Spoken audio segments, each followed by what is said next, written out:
Ayun mga kaakibat, muli magandang araw sa inyong lahat.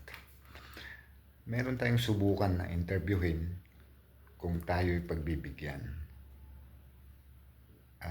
Alamin natin kung ano nga ba talaga ang nangyari sa buhay-buhay niya. So, subukan natin siyang interviewin kung pagbibigyan ba tayo. Tara, samahan niyo ako. Ayan. And guys, gaya ng sinabi ko, no? Subukan natin interviewin si Engineer Gilbert kung masasagot niya yung ating mga katanungan. Sana sagutin niya ayon sa aking mga tanong. Ano muna ako?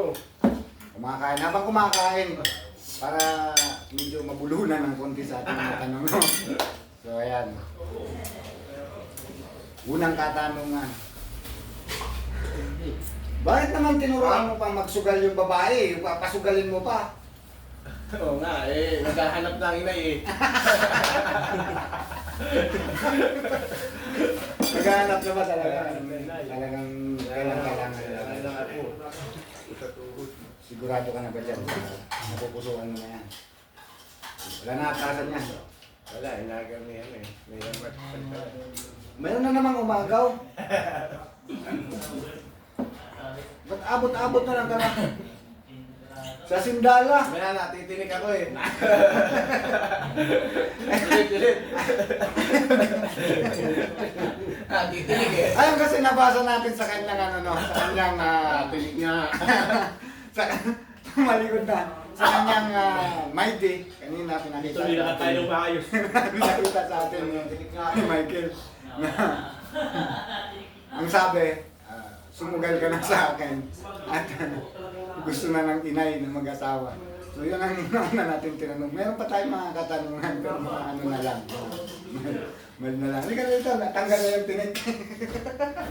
Kain pa yun, bakit makakain ng maayos? Makakain maayos. Babalikan kita. Ay ka, tapusin natin yung interview.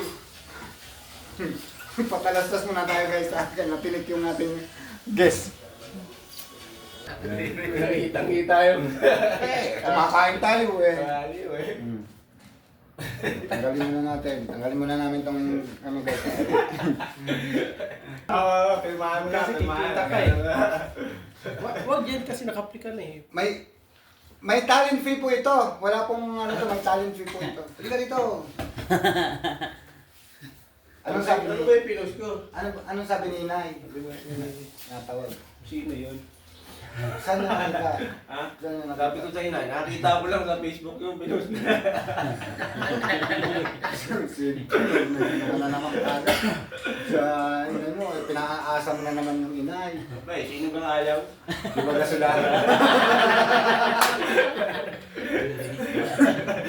Sino bang ayaw? Gusto lang eh. Ayaw.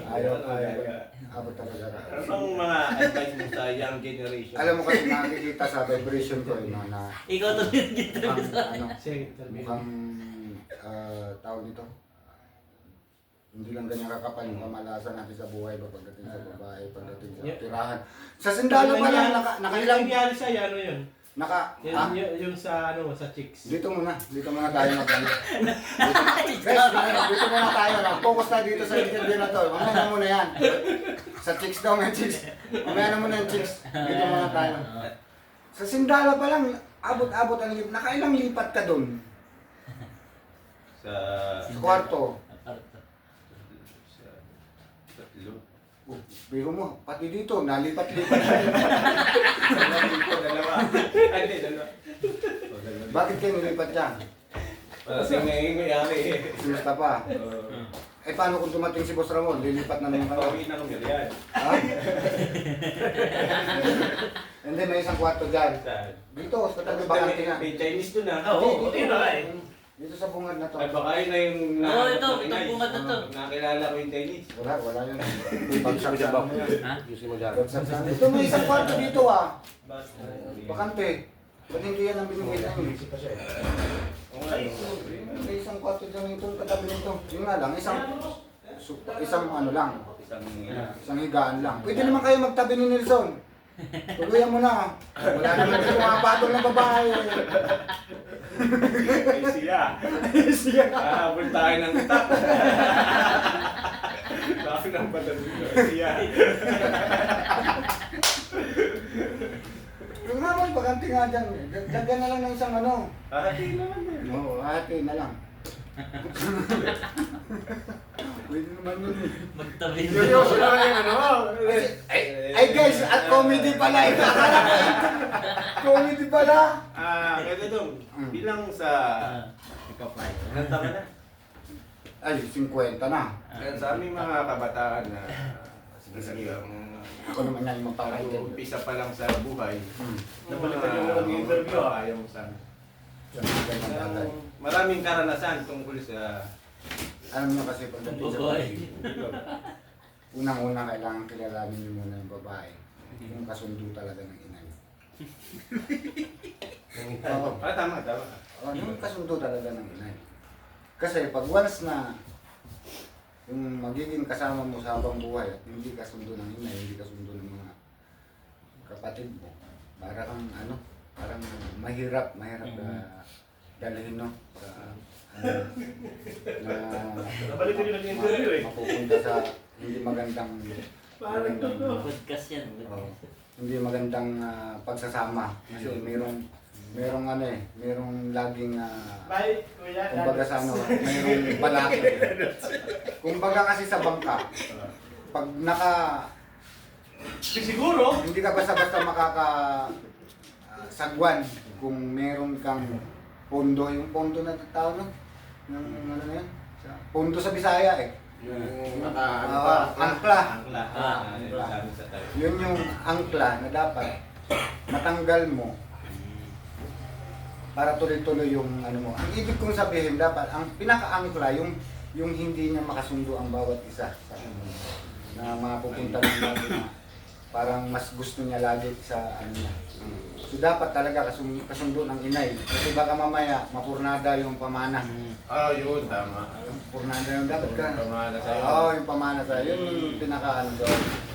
Kasi baka naman makipagplastikan lang habang buhay si inay. Yun, dapat talaga sigurado. Kasama. Ano mga great choice mo sa buhay? Yun yung sa magiging mahirap kasi yung magiging tapat sa isa't isa. Kung ano yung desisyon ng isa, kung alam mong tama, kung ano naman yung desisyon mo dapat. Ganun. At saka tiwala. Yun ang Ang tiwala, dapat, kung halimbawa, malayo kayo, mag-iwan ka ng tiwala sa kanya, hati, magdala ka rin ng tiwala para sa kanya. Hindi sa lagi lang ikaw lang yung mag-iiwan ng tiwala, tapos siya hindi siya nagbigay sa ng tiwala. Dapat, hati, ang tiwala sa isa't isa. Paano ko lang? Number one sa atin, lalo OFW tayo, yung tiwala. Oo, yung tiwala talaga sa isa't isa. Pero dahil nga lalaki tayo, minsan na talagang napapatingin talaga sa iba, no? So dapat matibay ka doon. Sa ano na yun. So, yung mga tukso na mga ganyan. So, kagaya nung isa dyan, matibay din yan. Oo, matibay yan sa... Saka yung... Tatlong-tlaw.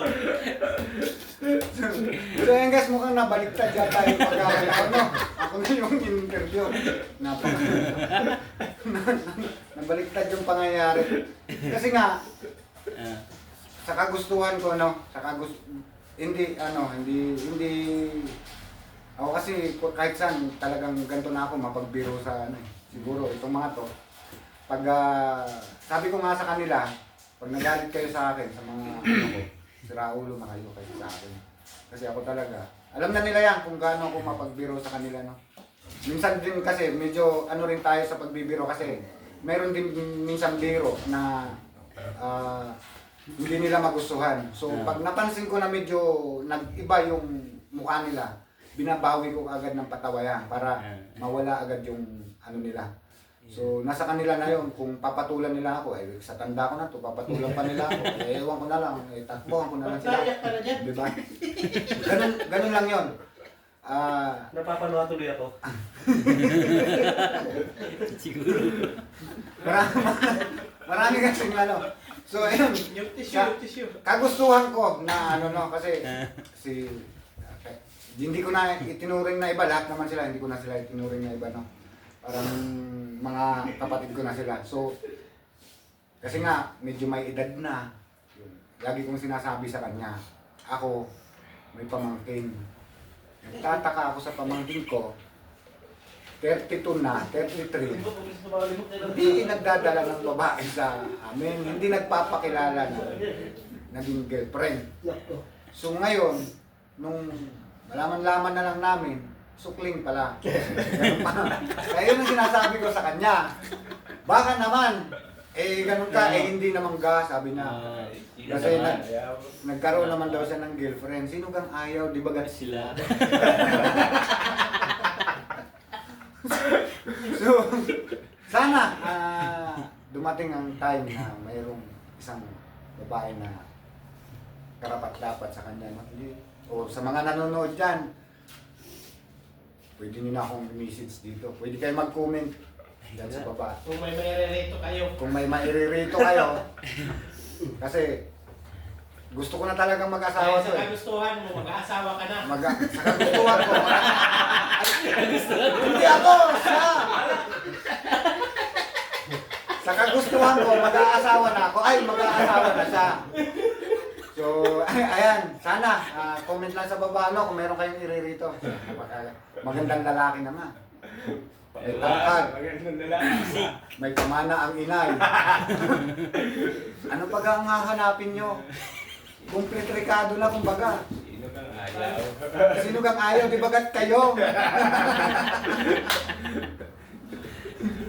So sana, wish ko lang sa taon na to, magkaroon ng kabiyak na sa buhay. Forever tong aming kasi ilang na na-focus kasi siya dun sa kung wag na natin balikan yung nakaraan. Kumbaga na-focus siya dun binuhos. So, sana makakuha siya ng panibago na sakmang-sakma sa kung ano yung pagmamahal niya, yung din ang pagmamahal niya.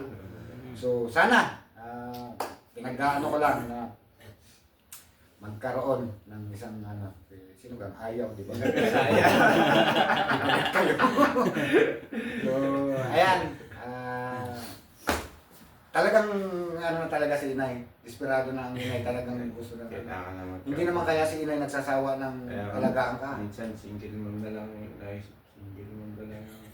Lalo magagalit si Inay. Baka hindi tayo bigyan ng pamana Mapupurnada yung mga ari-arian natin Dapat, sabi ko nga sa'yo, dapat yung gusto ni Inay para pag nagpamana si Inay, buhos. Hindi yung parang Hindi naman po pwede yun. na Kung paano kung mahal ni Gilbert, tapos ayaw ng inay.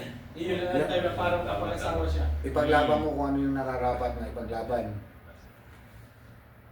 Ang Inay kasi, hindi man niya gugustuhin pag nakakita na ng apo yan. Lalambot na yan. Si Inay. Lalo na pagka sasalubong sa kanya yung apo niya, tatawagin siyang Lola.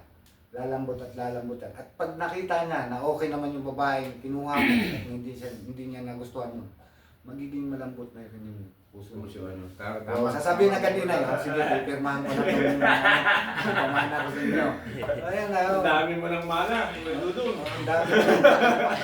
Napakalaki yung pag hindi ka sa mga buo. May tanong ako kay Dudong. Paano mo nalaman sa, parang, sense na, siya na talaga yung asawa mo, siya na talaga yung makakasama mo habang buhay. Dito yan. Sa puso. Dito yan. Hindi kumpirmi sa tagal o sa... Hindi. Ang sino doon? Kasi meron nga iba. Alam mo sa totoo lang. Ang sino doon? Saglit. Ha? Ang sino doon? Ang sino doon? Yung totoong nando doon. Kami. Dapat galing dito yan Meron tayo yung totoo doon. Kasi, Pag nawalan ako sa tanong ko. Hindi ko ba nagtanong? Nga, ulit nga to, ulit yung tanong mo. Kat yan. Para ma... Cut. Basta ano, mayroon pala yung rin dito. Hindi alam nyo guys, ako kasi hindi ako perfectong tao, no? Ay. Hindi ako perfectong tao. Lahat naman siguro, aaminin natin. Aminin nyo man o hindi. Hindi rin kayo nagiging perfecto. Walang perfecto dito sa mundo to. Lahat tayo nagkakamali. Ang pinakamaganda lang, kung aamin ka sa iyong pagkakamali. Hindi maganda yun pag hindi ka umamin sa pagkakamali na ako nagkamali. Totoo yan. Ako nagkamali din sa Kat. Alam pa ng asawa mo yun? Oo! Alam ng asawa ko yan. Na nagkamali din ako. Hindi ko ipagkakaila yan na nagkamali ako. Alam ng asawa ko yan.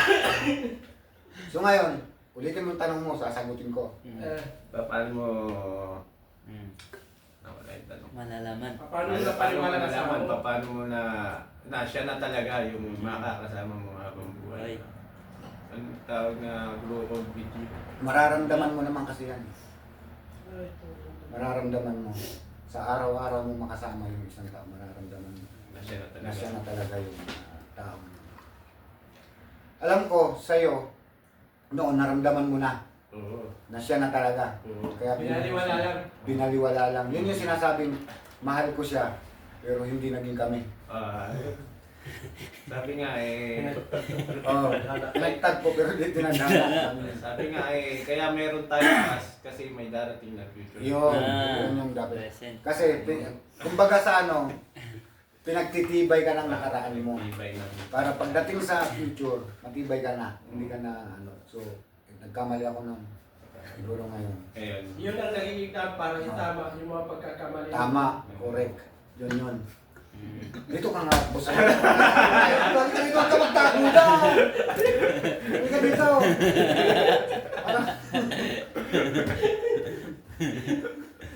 Sige lang, tuloy lang. Nakailang oras na. May isang oras na ba yan? Tama, 17 minutes. So 15 minutes ba? Oo. So, pabuti natin ng 20 minutes na. Nasisense mo ba ngayon Na na itong taon to may darating talaga para sa'yo? Hula ba ni Rudy? sa ngayon kasi nasa healing process pa. Kung mag-asawa ka, Boss Gilbert, ano naman may papangako sa'yo ni Boss Lolo? Oo. Ayun. Nag-expired na yan. May pangako kasi ako dito. Doon sa isang kasama namin. Hindi naman, magandang ano no. So sa kagustuhan natin na nangako ako sa kanya. Pag tinuluyan niya yon, bago dumating ang December, may buwan pa. Bago dumating ang December, sagot ko yung 2 lechon. Kaso hindi nangyari. Wala na, hindi na mababalik yun. Sa susunod na ano pa lang, pag naisipan na naman natin uli. Hindi na maibalik. Ngayon, depende na lang siguro sa sa magiging kung makakita nga ng depende pagka kung ano yung Kasi si Boss Ronnie, kahit kailan daw walang expired sa kanya. Isang baka walang expiration. Di ba, Bas? Ayun, may record tayo. Isang baka na sa kanya, walang expiration Sa akin may expiration kasi yung sa akin. Hanggang December lang. Si Boss Ronnie, isang baka, walang expiration ka. Kahit kailan siya magkasawa, basta nandito magkakasama pa kami. Isang baboy na yung kay Boss Ronnie. Doon pa niya sasakay sa kahit na doon ang kasalan sa Maynila, isasakay pa niya doon sa kanyang pampamasadang bangka na yung makina. Iikot pa niya doon sa isla. Mag-asawa lang si Boss Gilbert. Dito lang ayaw nga.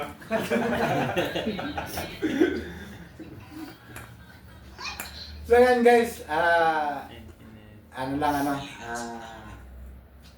comedy na mayroong kunting Kunting kurot. sa inyong mga puso. So, yun nga, sa kagustuhan namin. Dito kayo, maawa na kayo. Sa kagustuhan ko, na kasi nga may edad na, baka mamaya Oy, 26 26 pa daw. 26. Nung nagsaw din. baka mamaya ay mapag-iwanan. So, ayaw naman natin mangyari na walang aakay sa kanya pagdating ng panahon. So, sana kasi nga gustong-gusto na rin ng inay mag-alaga ng apo. So, hinahanapan na siya ng hinahanapan ng inay. So, sana dasal lang namin na sana magkaroon na magkatagpo na ng nararapat at mamahalin siya ng buong puso habang buhay. Yun lang naman ang lagi natin Hindi na siya iiwan. na hindi na siya iiwan. Sasamahan siya. Oo, sasamahan na siya sa hirap at ginhawa. Sa ginhawa at saya. Hindi yung pwede yung saya sa kanya, yung hirap sa babae, o kaya yung saya sa babae, yung hirap sa kanya, dapat parehas. Para masaya lalo. Yun. Yung ano. So guys, dito na lang yung aming mga kalukuhan na naisipan kong konting patawa at konting kirot sa inyong mga puso. Pero may katotohanan yun. May mayroon katotohanan. Yung sa'yo. Oo, yung sa akin. Merong katotohanan sa akin na nangyari. Kaya wala na yung lechon. Lechon, expired na. Expired na yung lechon. December lang yan. Ano na ngayon eh. Hanggang March na eh. So guys, maraming salamat sa inyong lahat. No? Thank you so much sa inyong walang sawang subaybay sa aking channel, Boss Lance, Team Lab, Ma'am Lab. Shout out sa iyo dyan, Ma'am Lab. Maraming salamat. At sa ating group ng PHG Philippines, maraming salamat sa inyo guys. And sa ating mga fighter, Athena, Lizer, Asiro. Maraming salamat sa inyong pag-ampon sa grupo nyo, pag-ampon nyo sa akin. Maraming salamat. Boss Lance, maraming salamat. Boss MG at saka Ma'am Marla, maraming salamat sa inyo ha. Ngayon, subukan natin na ulit umikot sa mga kapwa nating YouTuber na ilang buwan tayong nahimlay. Ay, nahimlay! Nagpahinga pala, hindi nahimlay. Mahirap yung nahimlay. So guys, maraming salamat. Ito ang inyong lingkod, Sunex TV! Kita yung kamukha.